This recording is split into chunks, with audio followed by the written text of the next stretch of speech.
to hang on? I mean, it's up to you. I'll record Okay. this, and it'll be All there right. for you as well. All right. Thank you so All right. much. All right. Thank you very much.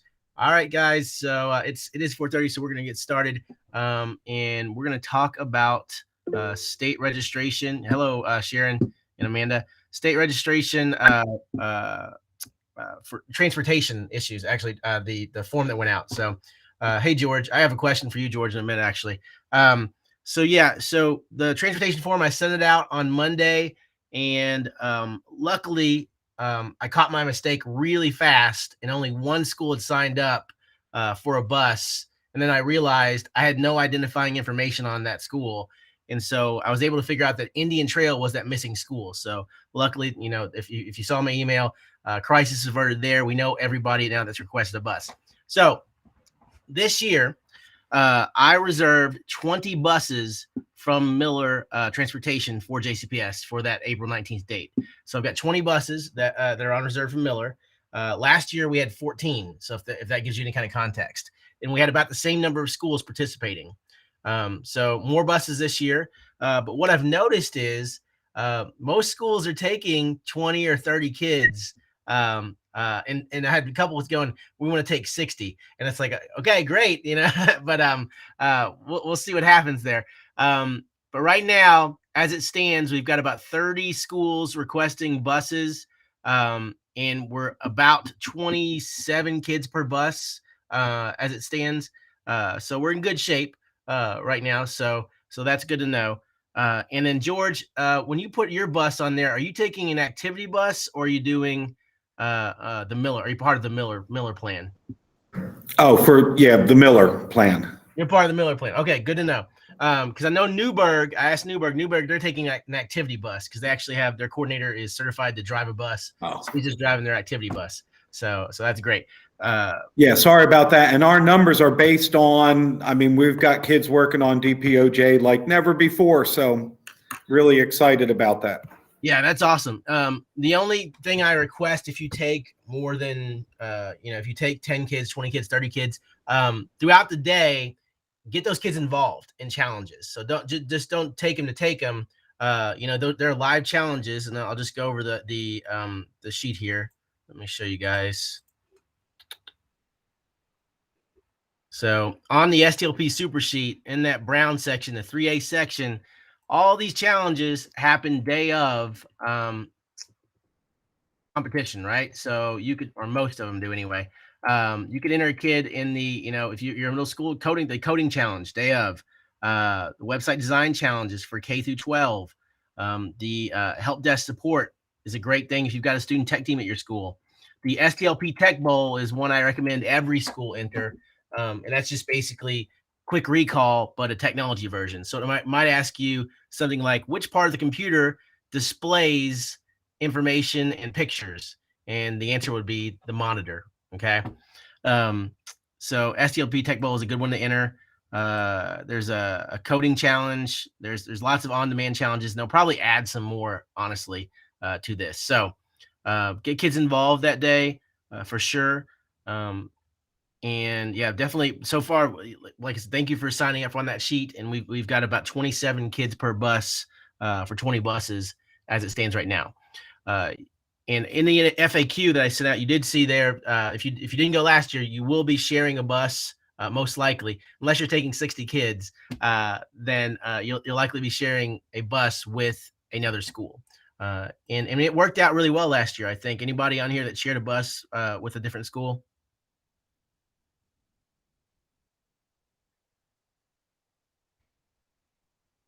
I don't think, George, did you share with a different school last year? Which you guys? Oh yeah, you guys had the infamous Carithers Western Middle School Crosby split. So that's something with 20 buses this year. I hope to avoid that. Now with elementary school, it's not really that big a deal. Geographically, they were able to make that work really, really well. So you had schools like Sanders, Wilkerson, and Lane sharing a bus, and they're like right next to each other. But George actually had a situation where it was Carithers Middle School, which, if you don't know, is in J-Town, Western Middle School, which is downtown, and then Crosby Middle School, which is in Middletown.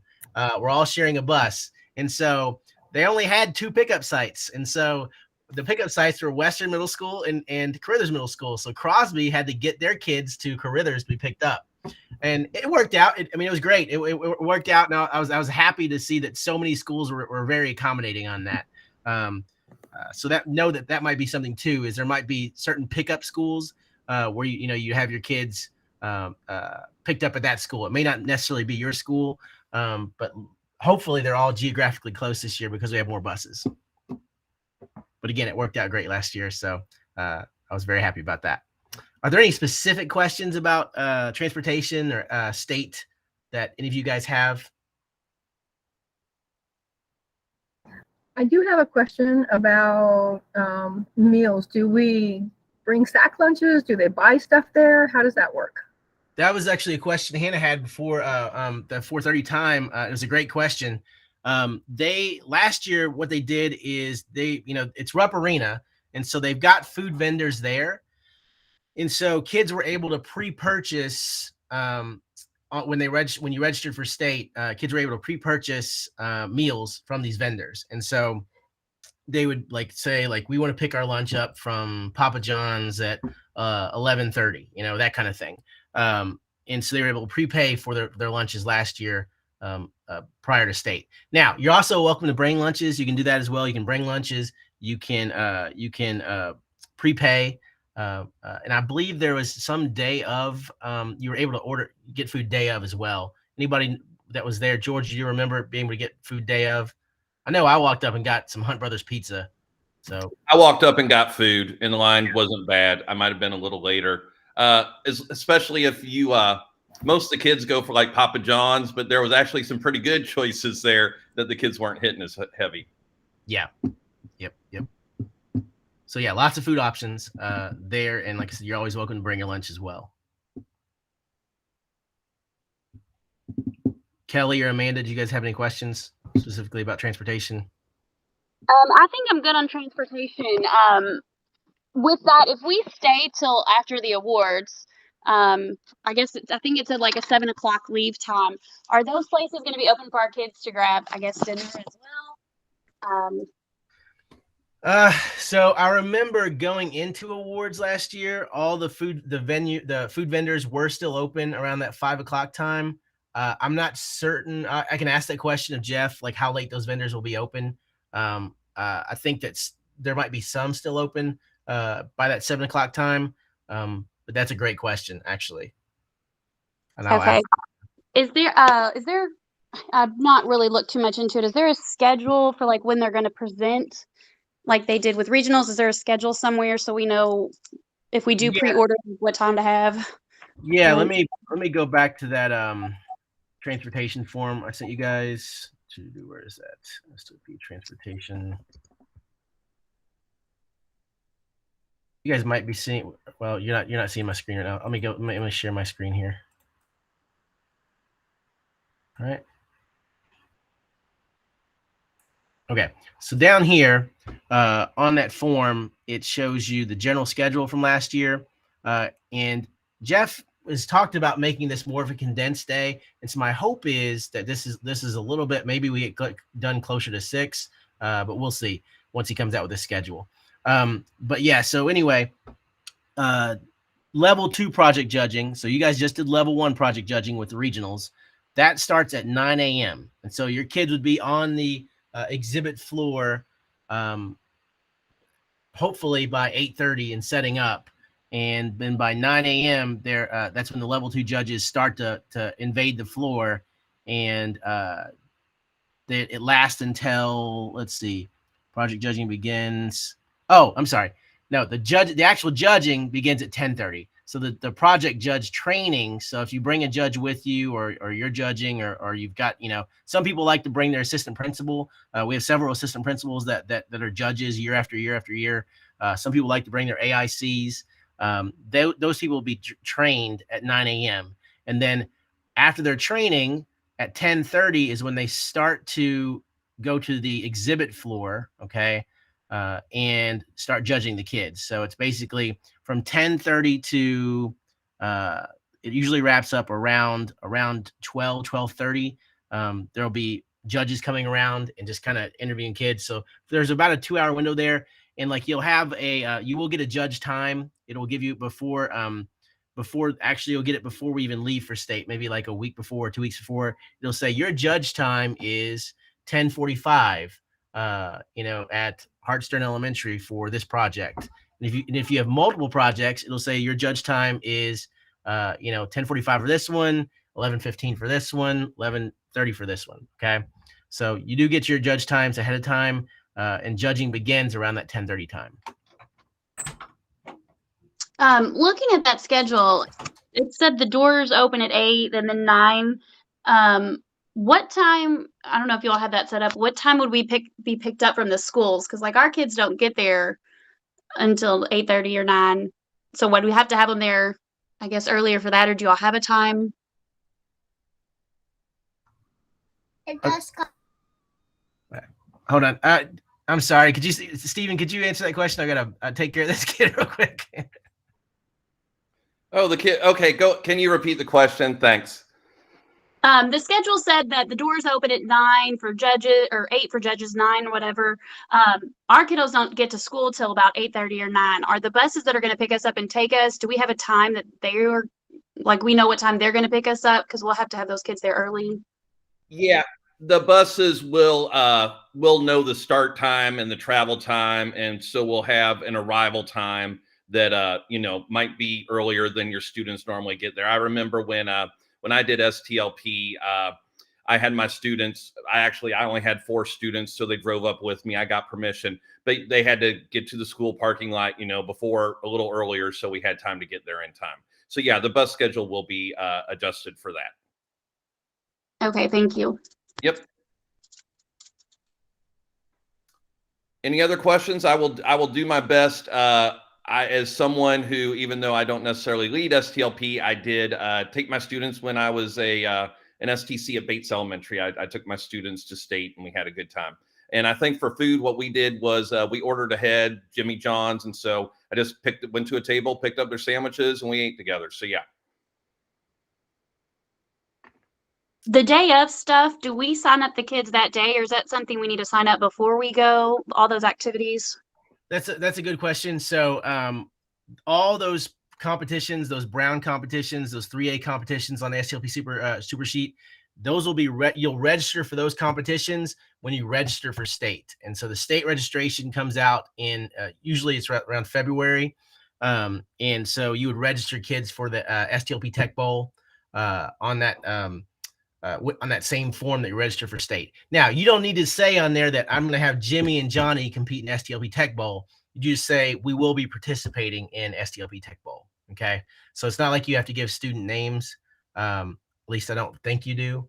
I'm not remembering that you do. You just say that you intend to compete in STLP Tech Bowl. Even with like the individual ones, like the web design or whatever you were saying, even if we have multiple kids do that, we just need to say we're interested. Doesn't matter how many. So that's the thing on that is, so on the super sheet, it does show you how many kids. It says may apply. So here, like the coding challenge, 2 students per school. All right. The Tech Bowl, 2 students per school. All right. Different challenges, you have our team challenges, and you just basically, you can have a team of however many students you have to do that. Like a lot of these things, so some of these challenges, like the help desk support challenge, if you have a tech team at your school, this is where they would go and they would talk, in addition to their level 2 project being their tech team, they would also give a presentation for help desk support challenge. So some of these challenges are kind of stuff you've had to be doing all year. But then some of them are day of, and I'll go over that maybe in the next Launch and Learn, stuff that are day of challenges that you can enter kids in, that basically say you intend to compete in STLP Tech Bowl on the form when you register for state, but you just basically, the kid shows up and they compete in STLP Tech Bowl. Now the last 2 years, I think the Tech Bowl has just been a Kahoot, and so they have a Kahoot, and the winner of the Kahoot is the Tech Bowl champion. So we'll see.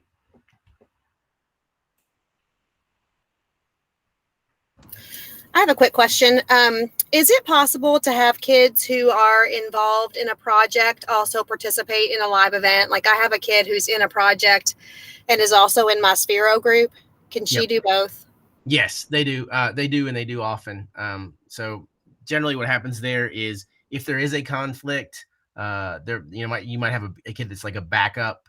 So remember, you can only have up to 4 kids present to judges. So if that's one of your 4 kids, if you take a 5th kid, maybe that's your alternate, when you present the project. Which Spiro Hero, are you seeing Spiro Hero on here, Steven? I'm not seeing. Oh, there it is. Yeah, on the robotics challenges. That's right. Yeah. And that's actually a JCPS led competition. All of our JCPS people lead this competition, so that's good. Good question there.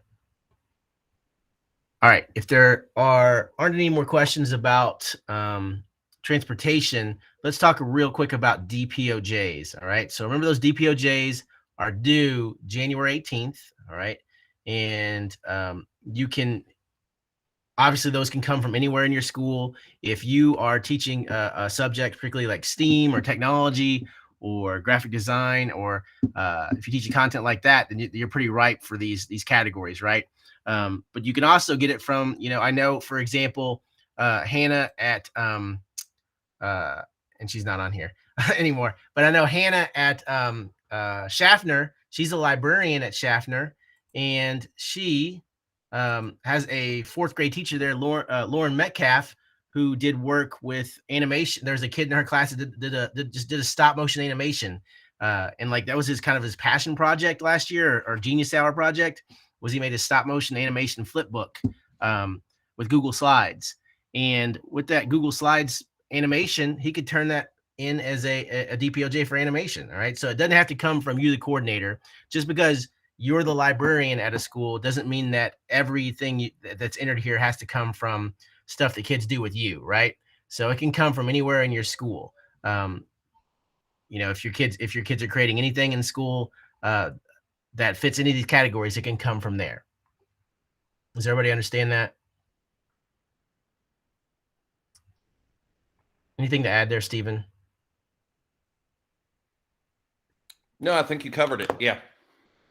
Like I said, my wife is a teacher at Farmer Elementary and does art there. So one year she was responsible, she was doing digital art. It was something they were doing. And STLP coordinator said, hey, let's submit some of that for DPOJ. So, yeah. Yeah, and I hope you guys saw the, let me go back to my, where is it? The live link. Let me do this. The Kenwood Elementary stuff that's at the zoo right now. That's a perfect example of stuff coming from a classroom teacher that is not necessarily the STLP coordinator, and it being a DPOJ category. All right, so let me show that if you're not familiar. Projects. Here it is. All right, so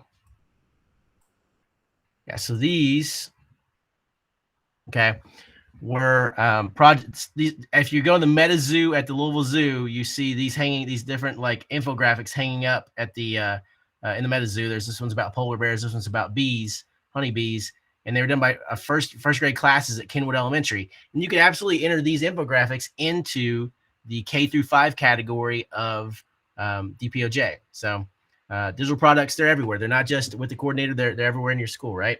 And speaking of that, I've got a lot of great logo design entries from that STLP mug competition, right?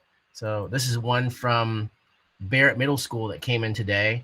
That's an STLP logo. That's a DPOJ, along with being a mug design entry. That's a DPOJ, right? Here's another one. DPOJ, right? So these can come from anywhere, and maybe it's a thing where you want to give your kids a challenge over winter break. Just say, where it's like create a photo essay of your winter break. You pick a category. It's a great thing to do. You just pick a category of, where is it? So you might say, look at the original photo essay category, view the rubric, and you say, your assignment or your optional assignment is to create a photo essay over winter break. And then you choose the best 2 to be entries into your DPOJ category from your school. So lots of possibilities there with DPOJ. Okay. So that's kind of all I wanted to say today, just to kind of check in with you guys on transportation. Again, thank you for filling out that form. We've had a really good response to that form. And like I said, we are about at 30 schools with about 27 kids per bus at this point, which is great.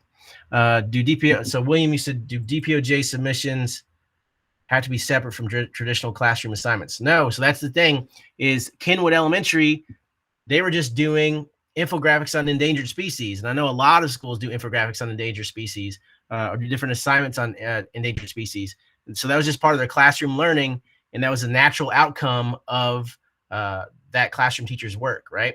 So they don't have to be, they can be stuff that's done every day. If your kids are doing something, or a report, or a work, any kind of work that has a digital outcome, it could probably be entered into a DPOJ category,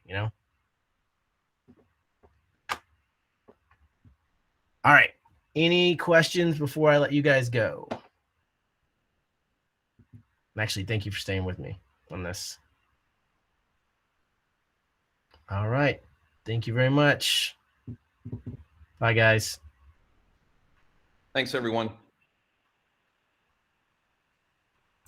Stop recording.